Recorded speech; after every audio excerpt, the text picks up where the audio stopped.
In today's group, we're going to do a somatic Feldenkrais lesson that's going to help you to balance and align your spine and help you to be more present and in your body. So let's go ahead and get started. I'm going to invite you just to find a comfortable place to sit or lie down. Turn off any distractions, shut the door, shut the window, and let's just create a little safe container right now. And I want you to shut your eyes and come inside of yourself and ask yourself 0 to 10, how am I feeling right now? The pain scale would be 10 is I have to go to the hospital, I have so much pain, I feel awful. 5 is moderate, and 1 or 2 is usually a little stiff, a little uncomfortable. Just go ahead and rate your body right now.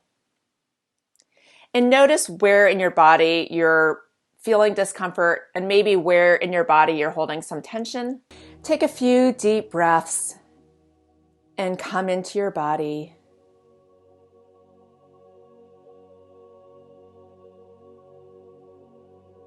Let all the distractions from before this group fall away and be fully present here with yourself and with this group. I feel a beautiful energy with the participants who are on this call. Just really everybody's in a collective conscious healing vibration right now. Just tap into that for a moment.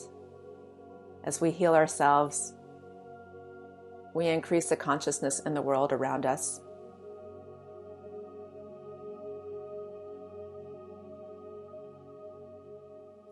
So imagine drawing a line from the crown of your head down the back of your head,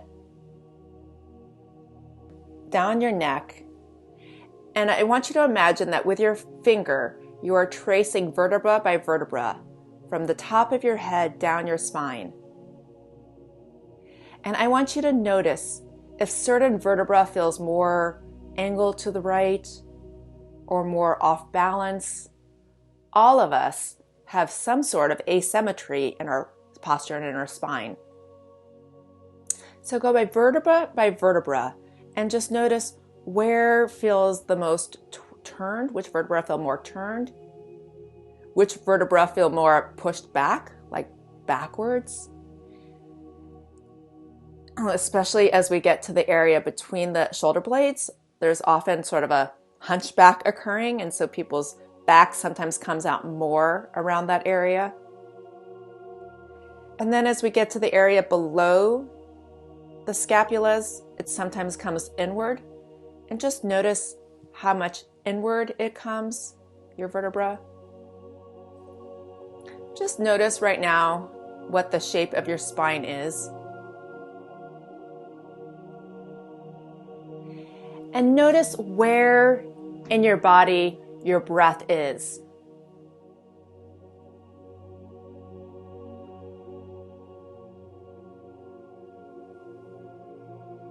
Do you feel your breath in your chest? Or is it more in your torso and your belly?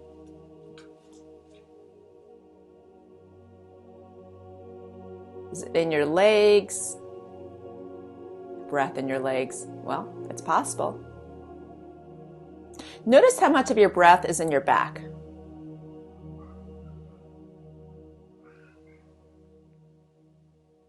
And you might notice tightness on one part of your back more than the other. And this isn't about changing it. It's more so about just noticing how it is for you right now.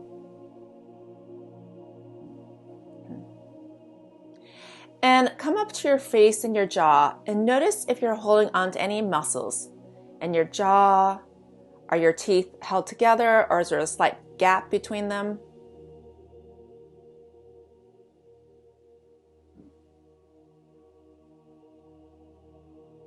How about your eyes? How soft can you have your eyes? Do you notice very small movements happening in your eyes and your eyeball? And if so, see if you could let go of the muscles in your face.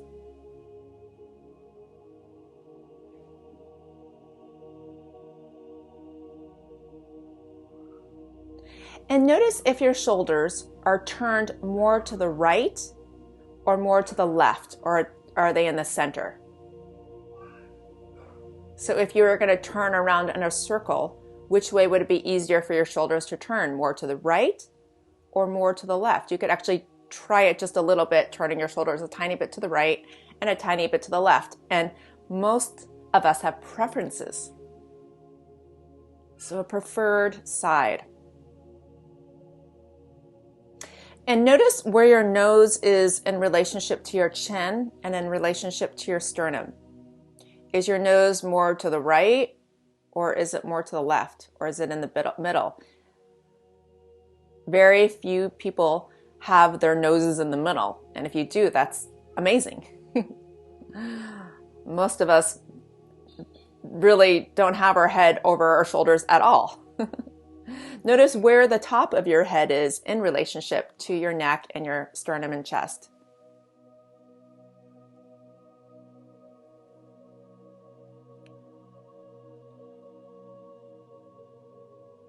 And notice where your mouth is in relationship to your eyes.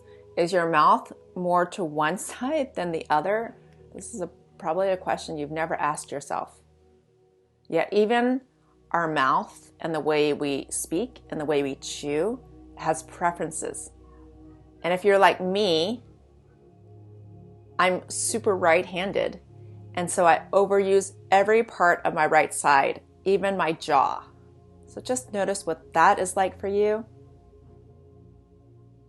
It's almost like my cheek on my right side gets worked a lot more than my cheek on my left side, which then, of course, would result in development of one muscle more than the other. So most people don't have a symmetric face at all. And notice which way your eyes are veering. Are they veering more to the right, or are they veering more to the left? Or are they pretty much in the center? And if you're like me, right-handed, you might find your eyes are veering more to the right. About 90 to 95% of the population is right hand and right eye dominant, which means our world becomes to the right. And that's one of the main reasons why we have asymmetries, because the way we contract and hold our muscles becomes asymmetric. We use more of one side than the other.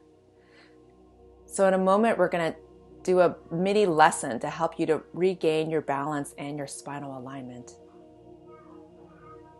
Just one more time, notice, is more of your awareness and your attention on your right side of your body or on your left? And how about your sit bone? Are you sitting more on the right sit bone or more on the left sit bone? Okay. And now let's come back up to your head. And what I want you to do is very slightly turn your head so you're looking over your right shoulder. And just notice how far you could go with ease. And do it one more time and just notice if it's stiff, and if it's stiff, where you have the stiff and contracting and tightness, and how far you could see if you open your eyes to the right. And then come back to the center.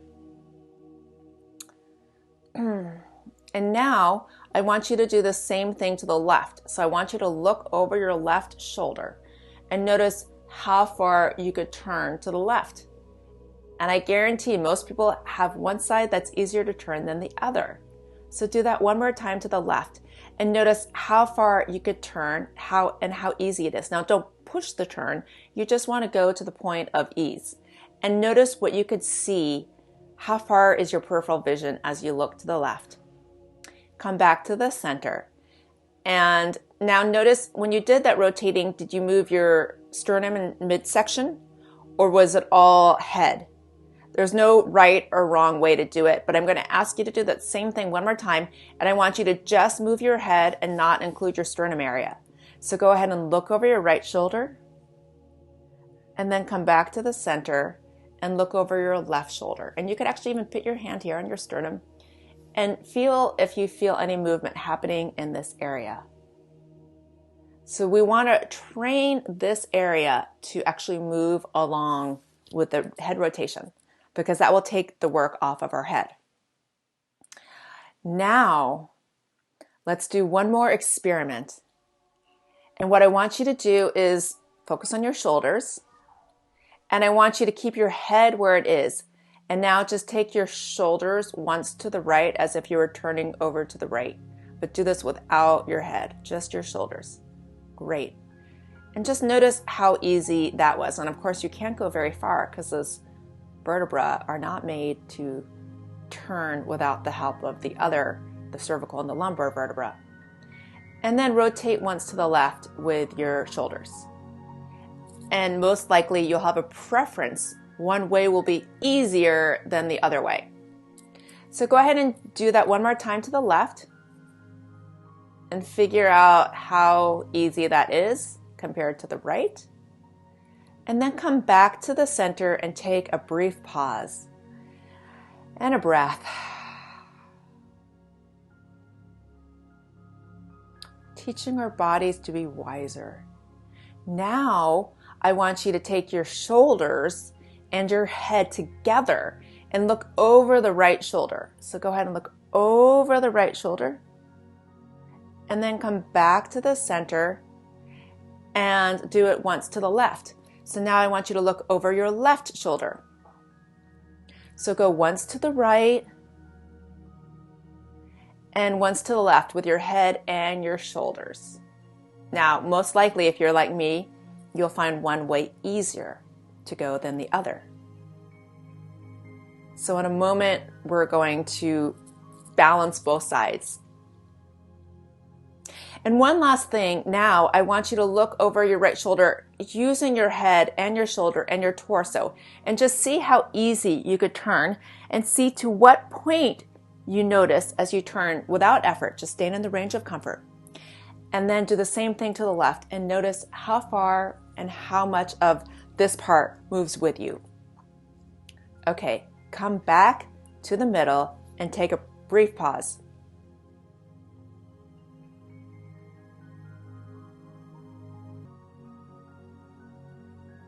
Now, this time I want you to take your shoulders to the right with your head and bring your head back to the center without your shoulders. Now, I want you to bring your shoulders to the center as your head looks to the right. You're going to bring your shoulders to the right as your head looks to the center. Back and forth, head to the right, shoulders to the center, shoulders to the right, head to the center. One more time. Okay, and then bring them both to the right, shoulders and head, and then back to the center and take a rest. Now, this is called differentiation, where we're breaking up our patterns in our nervous system. If you get tripped up or confused during these movements, it's perfectly normal. Just take a pause, take a break, and then come back and do them again. Now we're going to do the same thing to the left side. So once again, take your head and shoulders to the left. Take your head back to the center, keeping your shoulders to the left. Take your shoulders to the center and your head to the left.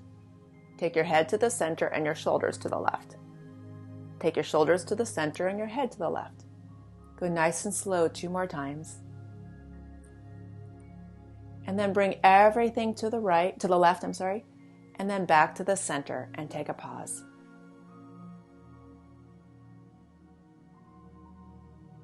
The pauses allow the nervous system to integrate the change.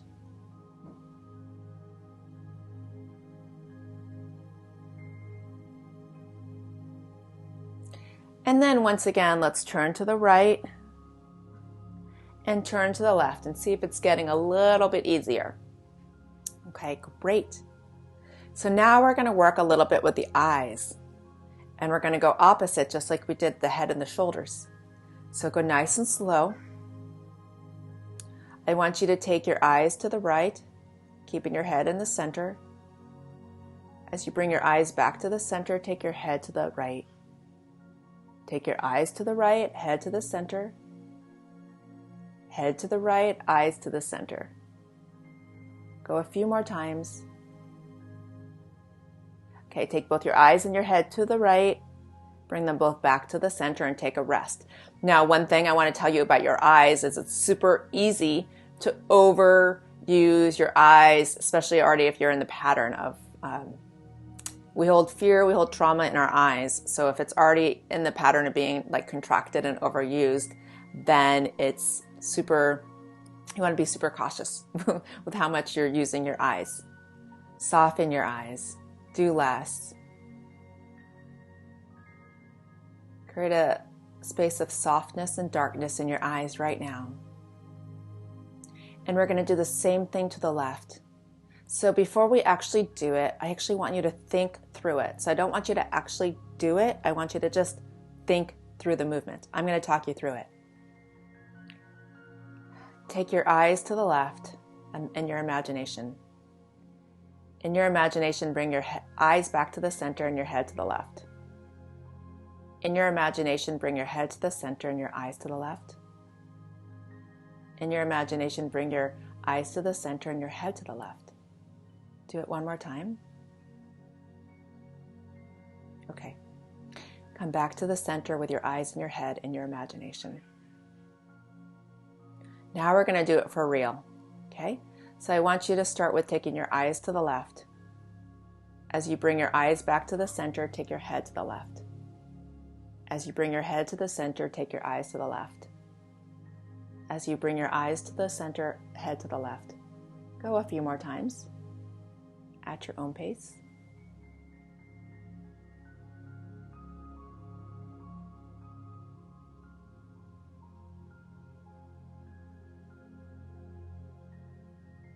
Take both your eyes and your head to the left, and then bring them both back to the center and take a rest.